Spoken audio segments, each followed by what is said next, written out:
Welcome to the Hearts Entwined podcast. In this podcast, we'll be having discussions around the secrets which attract lasting, healthy, fulfilling relationships, creating a healthy mindset, and what women should know and understand about men. Introducing your host, Lyn Smith, the Queen of Hearts, relationship expert, trainer, speaker, and best-selling author of the Cupid's Bow technique. Lyn's mission is to have a positive impact in reducing divorce, domestic violence, and suicide. Welcome to the Hearts Entwined podcast. This is your host, Lyn Smith. And today, listeners, I've got Odette Coronel. She is a success and life coach. And we're going to be talking about today how to bring back the spark in your relationship. So welcome, Odette. Thank you so much, Lyn. Thank you for having me on your show. I'm very happy to be here today. Excellent. It's so lovely to have you too. Now, Odette, before we get stuck into the subject of how to bring back the spark in your relationship, can you tell the listeners a little bit about yourself and what's led you to be doing what you're doing now? Yes, I would love to. So as you mentioned, I am a certified life and success coach, and I specialize in relationships. I have been married myself for 22 years. I've been with my husband for over 30 years, and we have 3 children, ages 16, 18, and 21. And I've been interested in life coaching, and not life coaching specifically, but personal development and personal growth pretty much my entire life. I've been a self-help junkie and reading books on different experts and different subjects. And I got into relationships because I really do love talking about love. And I believe that, our life is a series of different relationships, whether it's with your partner, whether it's at work, whether it's your family. So our ability to be able to interact with people is directly tied into really the quality of your life and the potential quality of the happiness in your life. Particularly whoever you choose to spend your life with or to have a loving romantic partnership with can really determine the quality of your happiness. So it's very important to try to do your best to work on creating the best relationship that you can create, which is beneficial to both of you together. And that's why I specialize in relationships, and I work with people that are in loving relationships, but have kind of just, because of life, because of responsibilities, maybe children, different aspects, they've kind of put their relationship on the back burner and have lost that connection with one another. They've lost that spark in the marriage. And a lot of times it's directly related to losing that spark within yourself.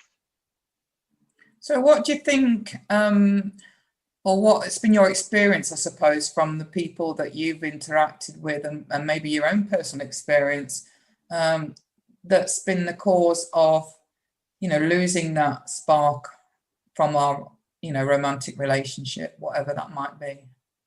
Right. Well, in the beginning of a relationship, of any relationship, we're getting to know each other. A lot of times we show up as what we think the other partner expects from us, and we do things that we think is expected of us, and it's all fun and having a good time getting to know each other as we form that attachment to one another. Once you become more committed and more responsibilities start piling up together, you start the work of actually creating a life together, and the responsibilities increase. You kind of tend to, it sometimes happens where you may take the relationship for granted, or you do things that are required of you, that are you see as your responsibility and things that have to get done. And you seem to just put don't take the time to treat each other the way you did when you were dating, to treat each other like a girlfriend or boyfriend or whatever it may be, and actually have date nights and have, pleasure. That pleasure part of it is kind of put on the back burner a lot of the times. Or another thing that I've seen in some of my clients is, they go into the relationship not being their authentic self. In other words, they don't really have that awareness of who they are themselves, what their likes are, what they want to do. and they just morph into whatever their partner wants them to be or whatever they think their partner wants them to be.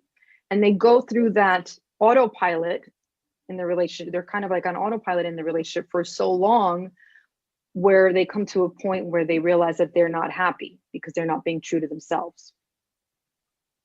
And then it's a matter of rediscovering, who they are individually, and then what kind of relationship they want to have with their partner. So true. So when you get a couple come to you, or an individual come to you that's in this situation where, the main issue or problem is that the spark's gone out of the relationship, where do you start in terms of what questions you ask them, or what they need to focus on as the next step?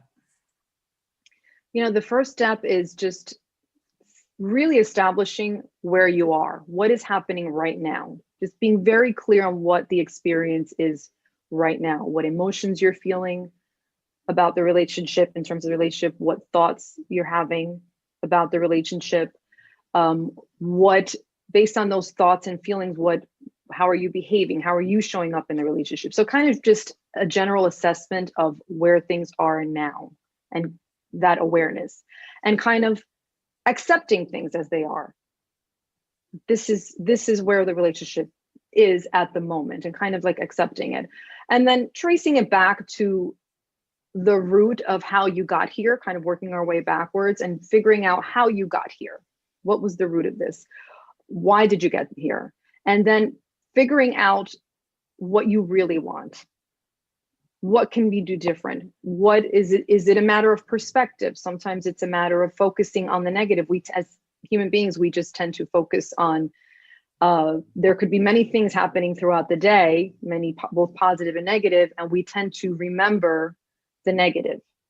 So maybe kind of taking a bird's eye view of things and looking at things from a different perspective, and maybe what can we be grateful for? What have we learned in the relationship? What positive things have come out of it? Once we develop that self-awareness and we decide what we can accept going forward, and what our boundaries are going to be, and also what is non-negotiable. What is, okay, this is what I want in the relationship, and I'm not willing to accept any different. So there's a lot of work that has to be done in terms of that, just figuring out, where you are and what you want going forward, and then what you have to do, what you want to do differently. I feel as well, in my experience and what I see from clients is that quite often there's a lot of blame directed towards the partner, rather than them asking or even thinking to us themselves, how am I actually contributing to this being the situation? Exactly. We have to, a big part of it. And I work with individuals, not couples. And I do see the power of when one person changes, it's almost like the energy in the relationship changes, and it's contagious, whether either you regain that connection, and you have to clean up your side of the table first.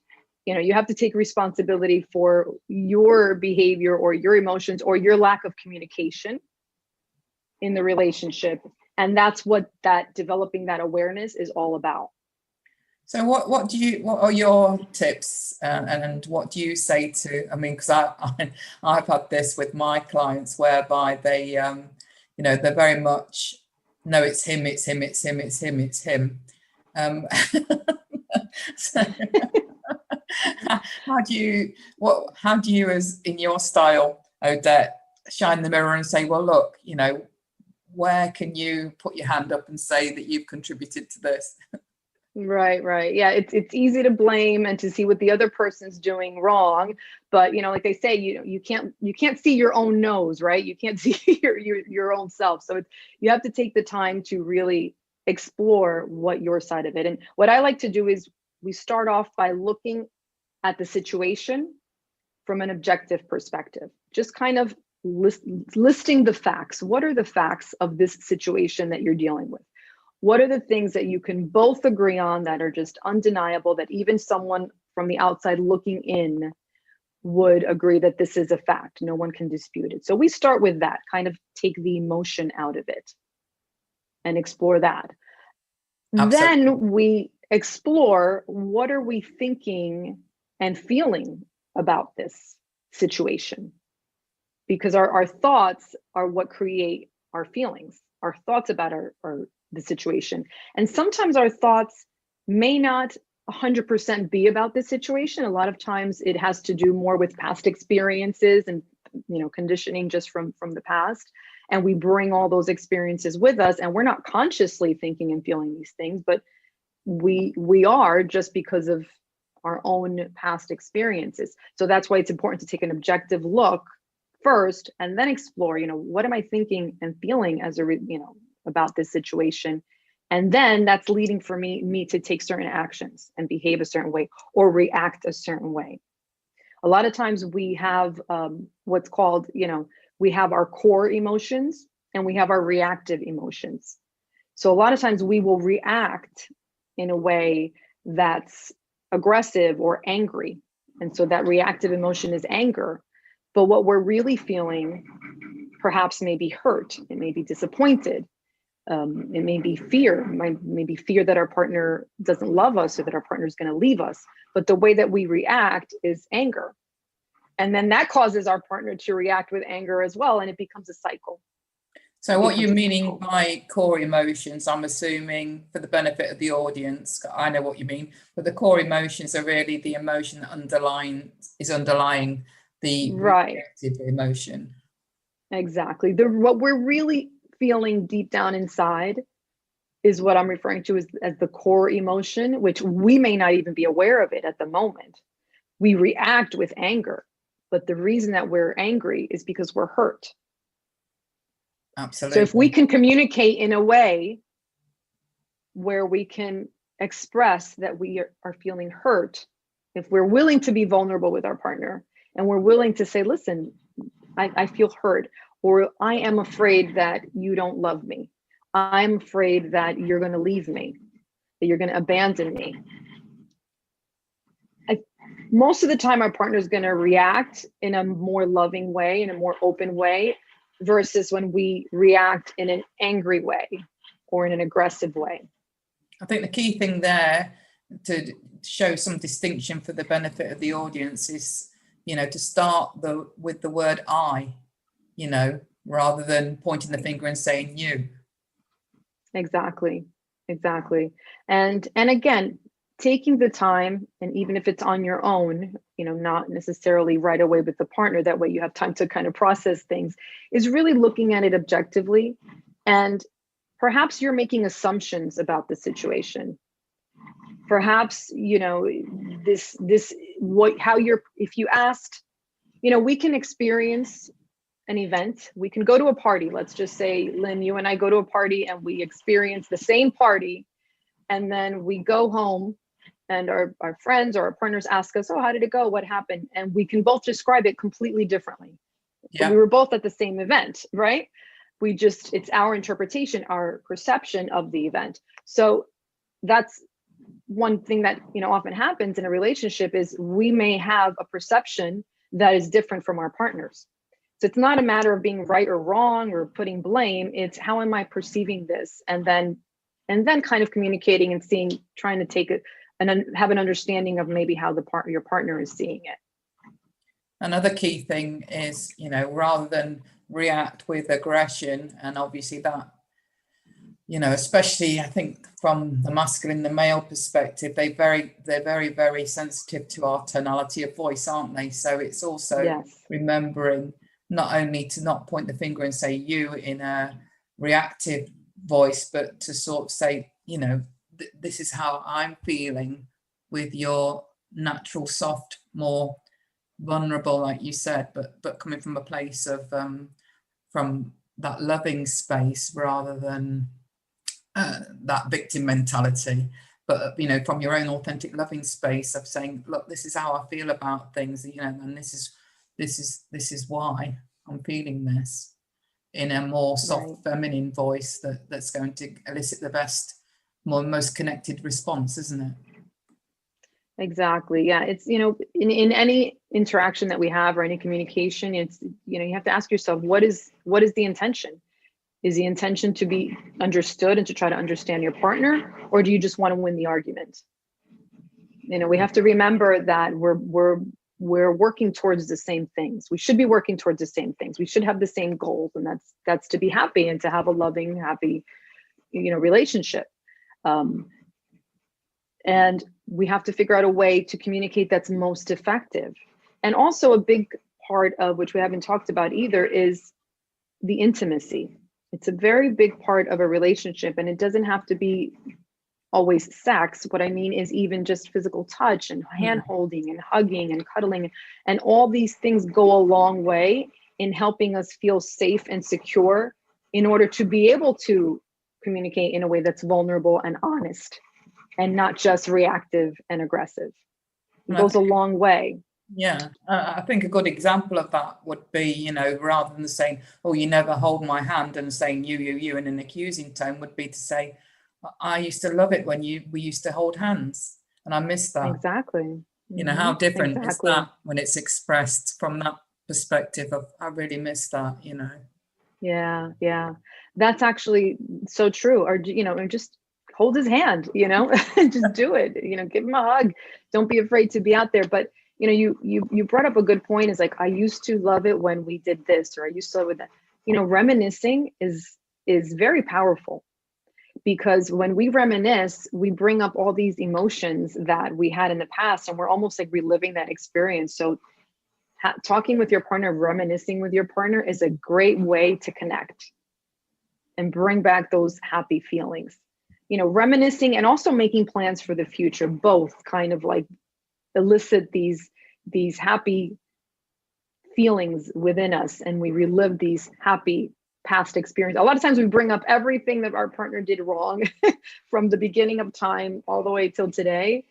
And maybe we need to practice a little bit more remembering the fun experiences, the happy experiences, or the difficulties that we went through and we overcame together. All these, bonding experiences. Reminiscing is really goes a long way to just building that connection. And also, I think, from my experience, men really appreciate, being able to win with us. So, you reminiscing and say, "I really miss, whatever it is about you," whether that's having your hand held or whatever, I used to love it when you did that, and saying how much you appreciated that, and how much it made you feel happy, gives him an easy thing to do, to think, this is what I can do in future to make her happy. That is an excellent point. Our partners want us to be happy, or they should anyway. And they like to make us happy. They feel good. In my experience anyway, our partners like to make us happy, and they feel good when they're happy. A lot of times as women, and I'm a woman, so I'm speaking on behalf of myself, we expect our partners to just know naturally, instinctively what we want or what we need from them. Sometimes we just have to say it. Yeah. The best thing we can do is say it. It's easier for them and it's easier for us. It's a win-win. Just tell them, like you said, when they do something that we enjoyed or we love, let them know, "Oh, I really loved it when you did this. Thank you. Let's do more of that." Or if they don't do something and you want, just say, "Oh, you know what? It would be really nice if we can, go for a walk, go hiking, once a week or something." Whatever it is that you want, just tell them, and hopefully that makes it easier for them, and it's a win-win. We get what we want in the end. We get to be connected with our partner. I think probably for a lot of women, and this was certainly true for me as a girl, we get the "I want" trained out of us, because I can remember when I was growing up, and if ever I said "I want," my mother would instantly jump on me and say, "I want, don't get." So we sort of get conditioned not to ask for what we want, whereas, in intimate relationships, that's what men need, isn't it? To be expressed to them so they can make you happy. Absolutely. I think as women for so long, we've been trained to serve, our husbands, to serve our children, to serve others, to be nice, to be, the good girl. And what's happened is that's led us to prioritize ourselves last.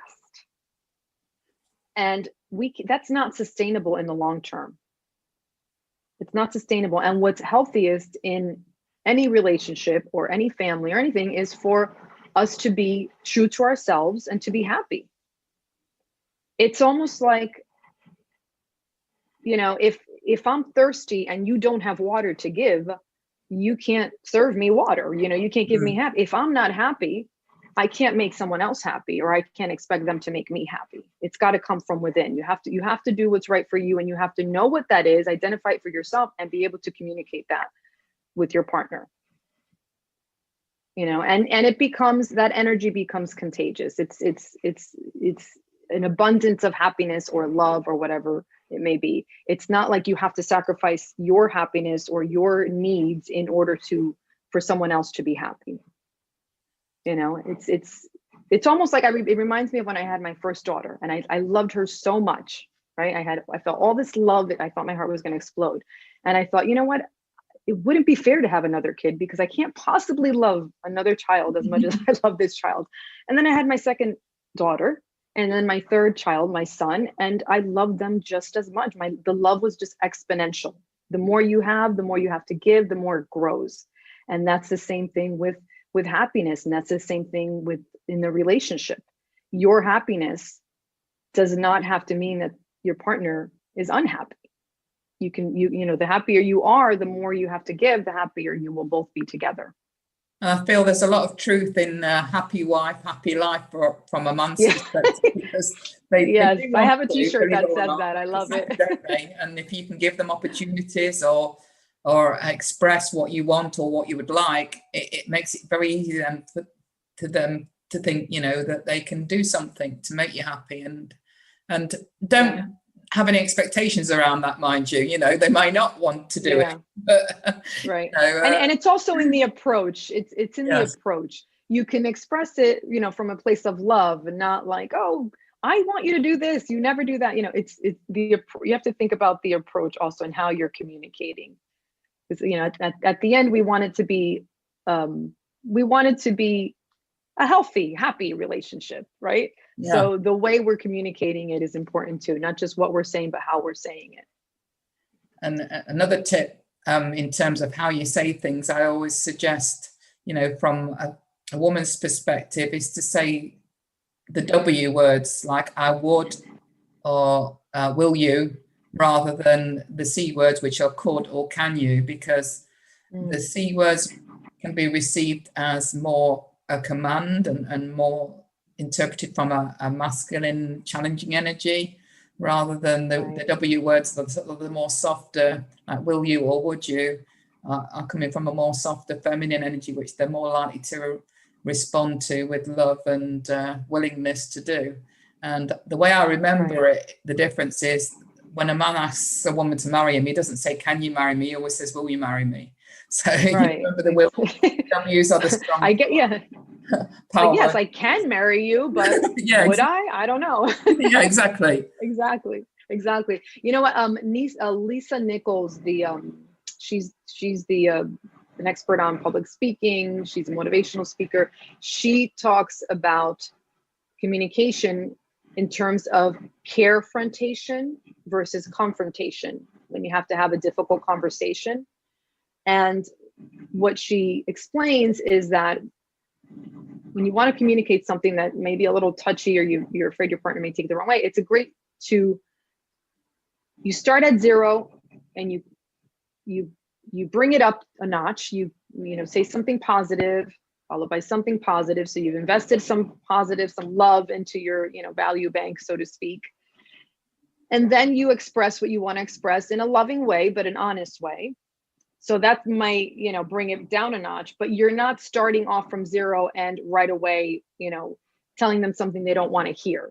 You kind of start with something positive, before you bring up something that's maybe interpreted as less positive. So I thought that was a good way to, you're acknowledging the positive. You're acknowledging, I appreciate when you do this, or I appreciate this about you. I wanted to let you know that I would like for this to happen, or whatever it may be.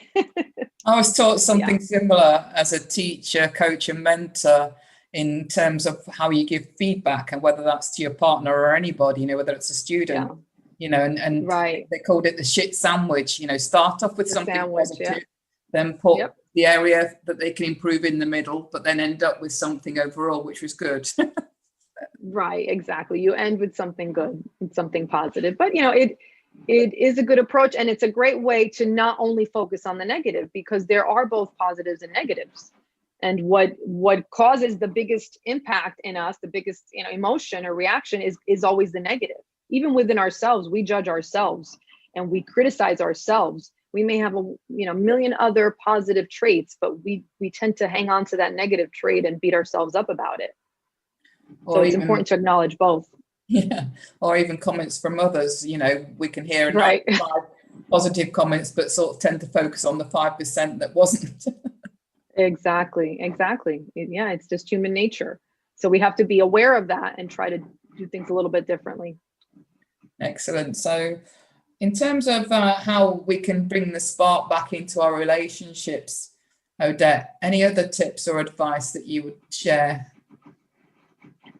I think the key to bringing back the spark in a relationship is to, number one, start with yourself, figure out who you are, what makes you happy. Bring that spark back within yourself. That is key. Do what makes you happy, be able to communicate and express it. And the key to any relationship is to work on your communication, work on having that intimacy and that fun, and taking the time to work on that partnership together. See yourselves as a partnership rather than not being on the same team or being at odds. Remember that you both have the same end goal. Great, I love that. So how can our audience members best find you? What's your best contact information, Odette? The best way to find me would be on my website, odettecoronel.com. ODETTECORONEL.com. Excellent. And for any other information, as always, we'll make sure that's contained within our show notes. Any final words you'd like to leave our listeners with? I just want to say that I do believe in love, and I do believe that it's possible to have a happy relationship, and that it starts with you. You have to find that happiness within yourself. Before even thinking about your partner, you have to start with yourself and cultivating that happiness within yourself. It's the first step. Absolutely. And just know that it isn't a criticism when we're talking about it starts with us. It is a journey we've all had to work on and do, isn't it, over time, Odette? It isn't right. It's a time to beat yourself up if you've not been aware of these things previously. Right. And it's, and it's a lifestyle. It's just creating a lifestyle of being this way in our lives as individuals, was also in the relationship. It's creating that dynamic for the rest of your life with your partner, making sure that you're communicating properly, making sure that that you are cultivating that intimacy and that connection, making sure that you're true partners. It's ongoing. It's not something, okay, I did it, I'm there, I got this. We have to make sure that we work on it, because in life we're tested constantly. So things are going to happen that are going to bring us apart. So we have to make sure that we're aware of how we want to be, so that we can come back together as partners. Excellent. Thank you so much, Odette, for sharing your own insights as well as your examples from conversations with clients. I've really appreciated that, and I'm sure the audience have too. Thank you very much. Thank you so much for having me. I really enjoyed our conversation. And on that note, we'll end the podcast. And as always, true love starts with opening our hearts. And until next time, goodbye for now. Thanks for listening to the Hearts Entwined podcast. You can follow Lyn via the Facebook group Two Hearts Entwined, or search Lyn Smith, inspirational speaker, at LinkedIn, or email lyn@hearts-entwined.com. That's lyn@hearts-entwined.com. Remember, true love starts with opening our hearts.